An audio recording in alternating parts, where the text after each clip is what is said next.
Jake Paul spoke on his pending match with Mike Tyson. They did a face-off. Jake Paul, one thing that I really like about both Pauls is when they remind and let everybody in on the fact that they're fans who have made it.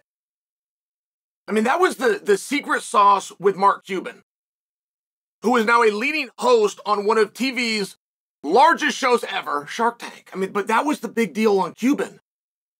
Wasn't the intelligence, he looks great in a suit, but it wasn't that he looked great in a suit. Turns out he's good on camera, but they didn't know he was good on camera.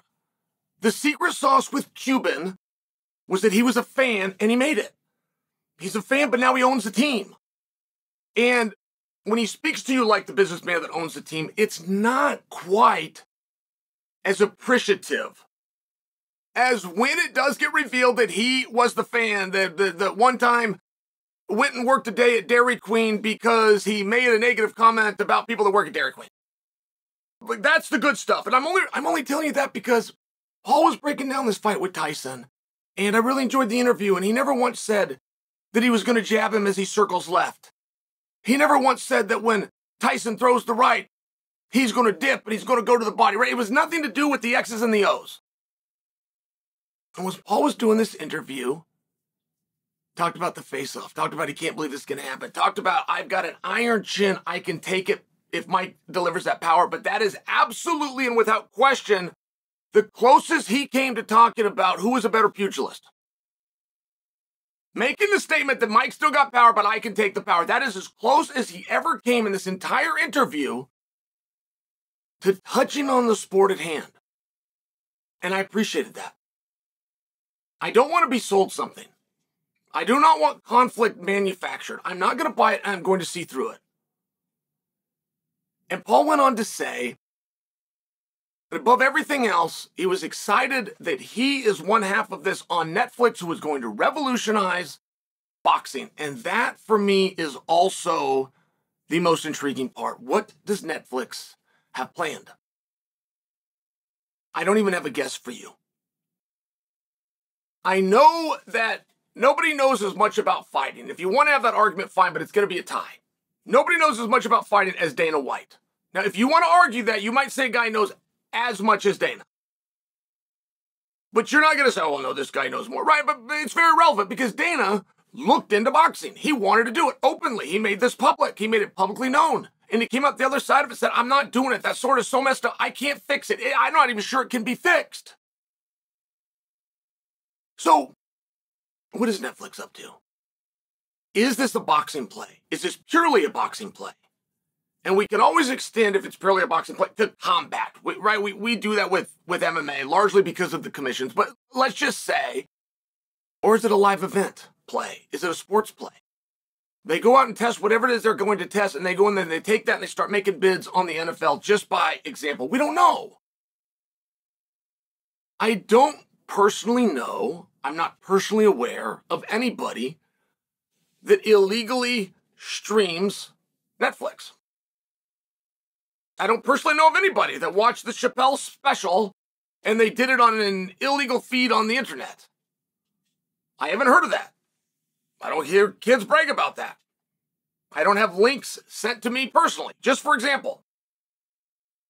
And it would be shocking what the actual numbers are in combat. None of us know. Like, what a promoter has to write off, what a promoter has to go, okay, here's what we can do, here's our projected level of interest that's going to turn over to people stopping and watching what they're doing, and we have to write 90% of it off because they're going to steal it. So we only have 10%. Can we make our numbers work best on that? I mean, the pay-per-view business is so wildly confusing, and the only people that understand it, right, it's much like the experts in cryptocurrency. It's just a liar that called himself an expert in cryptocurrency. But it's the same thing with pay-per-view. You will get consultants and you will get experts. They worked at DirecTV for 15 years. He is an expert in the pay-per-view business. You have now met a liar. You will get people that go into this business on their own. They become promoters on their own. And they're going to go out and they're going to distribute it. And they're going to keep all of the winnings. And they will even have a friend who has been successful at pay-per-view that will tell them things that they can trust on, that they've known for decades. where they've helped each other back and forth. They'll be going to lunch with the guy. For some reason, the guy will never tell them, no matter how close they are, hey, listen, security and security breaches is the #1 thing, and you, with your infrastructure, you're not set up for it. No matter who your red corner and your blue corner is, and no matter what a good job you do, you are not prepared for the cyber threats and attacks that are going to come onto your business. I have those secrets. They cost a fortune, and I'm not going to tell you even though we're friends.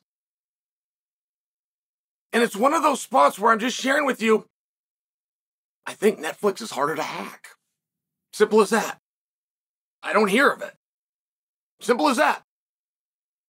Is that the big plan? Netflix is up to something. They have a vision, and they're willing to test it. If it's a success and it's something that's sustainable, oh my goodness, come on. Come on, everybody's giving high fives, but you would be in a position where if you wanted to get into live events, live sport, in this case specifically combat, you could lose millions and millions. And it would still be extremely justifiable that you went out there with that experiment and attempted it. And I'm just very curious. Like, by example, and I don't think you guys will have this answer, but does Netflix plan to make this a pay-per-view? Like, I'm a Netflix subscriber. Do I get to watch this? Or is that my first step in, and this is a premium in addition to the service that I already have? I haven't been told that. I would fully understand if that was the case, but I haven't been told that. So is it going to feel free? Is it going to feel like I'm getting this free? I have a Netflix subscription. I have had it since 2006. Am I going to get this fight just by logging in, to which I'm going to feel as though I got a free bonus, or is it a premium? I click something and I have to pay to open the window. Like, I don't have the answers to these questions, but I will tell you that I am very curious.